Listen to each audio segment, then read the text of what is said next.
Sa iba pang balita, dumating na sa Tacloban City si U.S. Secretary of State John Kerry upang personal na makita ang ginagawang relief at rehabilitation efforts ng Amerika sa mga sinaranta ng Bagyong Yolanda.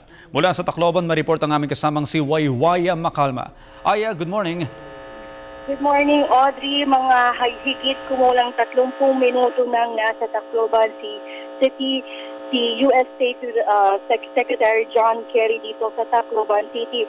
At ito sinalubong nga mismo ni Defense Secretary Voltaire Gasmin, gayon din si NDRRMC Executive Director Del Rosario at lang lokal na pamahalaan at maging si Philippine Ambassador to the U.S. Jose Cuisia ang tumanggap at sumalubong nga sa Tacloban Airport kay U.S. State Secretary John Kerry. Unang pinuntahan ngayon ni U.S. State John Kerry ang DSWD Packing Center sa City Hardware sa Tacloban City. Mula sa airport, aabutin lang itong estimated time via land ay 15 minutes lang. At hindi rin magtatagal doon si Kerry at magtatagal lang siya mga higit kumulang 15 to 20 minutes.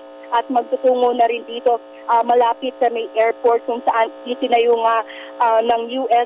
Armed Forces ang 16 na tents na ngayon ay ginagamit na ng USAD.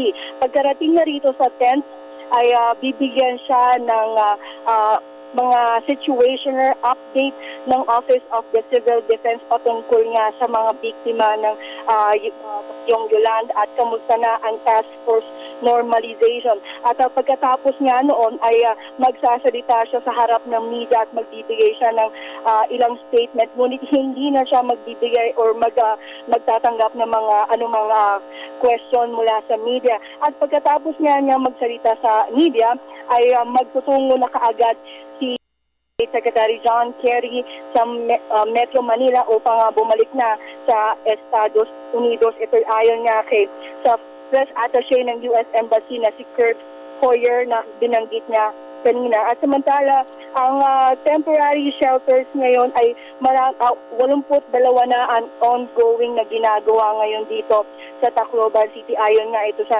ipresent kanina kay Ambassador to the Philippines, Philippine Ambassador to the U.S. Jose Cuisia at maging kay Defense Secretary Gasmin na umaabot na nga sa 82 ang ongoing na temporary shelters na ginagawa ngayon ng DPWH. Audrey? Maraming salamat, Waywaya Macalma.